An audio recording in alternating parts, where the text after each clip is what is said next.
අයිබෝවන්. ඔයාලා මේ එකතු වෙලා ඉන්නේ SL Med Story අපේ YouTube channel එකේ තවත් වීඩියෝ එකක් එක්ක. අපේ YouTube channel එක subscribe කරලා නැත්නම් දැන්ම subscribe කරන්න. අද අපි ඔයාලට කියන්න යන්නේ දියවැඩියාවට ගන්න මෙට්ෆෝමින් ගැන.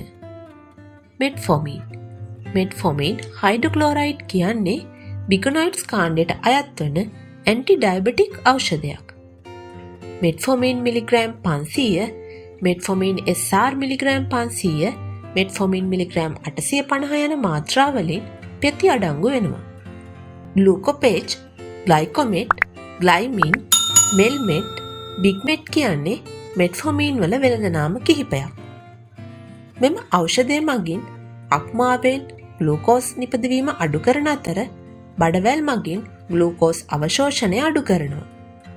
ඒ වගේම ඉන්සියුලින් හෝමෝනයේ ක්‍රියාකාරීත්වය වැඩි කරනවා. ඒ මගින් රුධිරයේ ග්ලූකෝස් මට්ටම අඩු කරනවා. මෙට්ෆෝමින් දියවැඩියාව, කාන්තාවන්ගේ ඩිම්බකෝෂවල බිබිලි සහගත තත්ත්වය වැනි රෝග සඳහා සහ අධික ස්ථූලතාවය සඳහා වෛද්‍යවරුන් නිර්දේශ කරනවා. දියවැඩියාව පාලනය සඳහා ඖෂධ පමණක් ප්‍රමාණවත් නොවන අතර ආහාර පාලනය, ව්‍යායාම ඉතාමත් වැදගත් වෙනවා.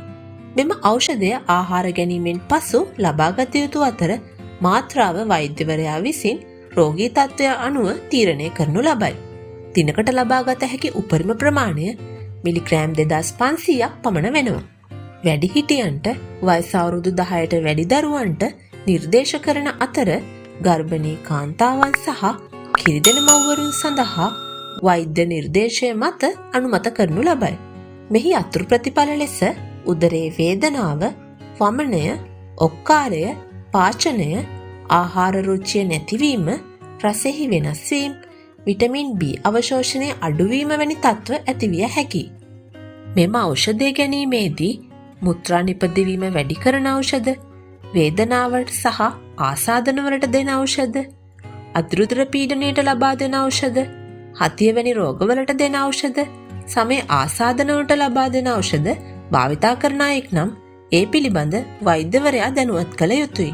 අක්මාව, හෘදය, වකුගඩු අකර්මණ්‍ය රෝගීන් සහ තයිරොයිඩ් ග්‍රන්ථියේ දුර්වලතා සහිත රෝගීන් මෙට්ෆෝමින් භාවිතයට පෙර වෛද්‍ය උපදෙස් ගැනීම අත්‍යවශ්‍ය වන අතර වකුගඩු ක්‍රියාකාරීත්වය නිර්ණය කරන පරීක්ෂණ වසරකට දෙවතාවක්වත් සිදු කළ යුතුයි.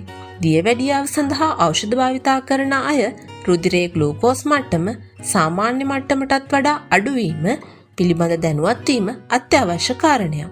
කරකැවිල්ල, දහඩිය දැමීම, හෘද ස්පන්දන වේගය වැඩිවීම, දෘෂ්ටිආබාධ, කල්පනාව අඩුවීම වැනි හයිපොග්ලයිසීමික් තත්ත්ව පෙන්වයි නම් වහාම සීනි සහිත පානයක් හෝ ග්ලූකෝස් ලබාගත යුතුයි. අයඩීන් සහිත කන්ට්‍රාස්ට් මීඩියා එන්නත් කර සිදු කරන එක්ස්රේ, ස්කෑන් වැනි පරීක්ෂණ, දිගු වේලාවක් නිරාහාරව සිට සිදු කරන ශල්‍යකර්ම වැනි අවස්ථාවලදී මෙට්ෆෝමින් භාවිතයට පෙර වෛද්‍ය උපදෙස් ලබාගත යුතුයි. මෙට්ෆෝමින් භාවිතය නිසා රුධිරයේ ලැක්ටික් අම්ල සාන්ද්‍රණය වැඩිවීම වැනි තත්ත්ව ඇතිවිය හැකියි.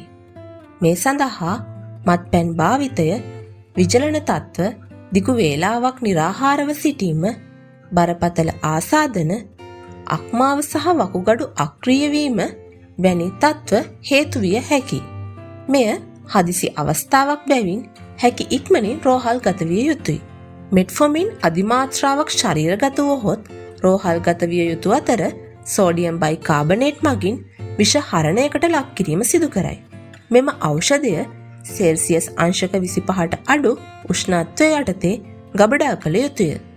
ඉතින් මේ වගේ අපි නිතරම භාවිතා කරන තවත් ඖෂධ ගැන දැනගන්න SL Med Story අපේ YouTube channel එකත් එක්ක එකතු වෙන්න. ඔයාලගේ අදහස්, යෝජනා, ගැටලු වීඩියෝ එකට පහලින් කමෙන්ට් කරන්න. අනිත් හැමෝටමත් බලන්න වීඩියෝ එක ෂෙයා කරන්න.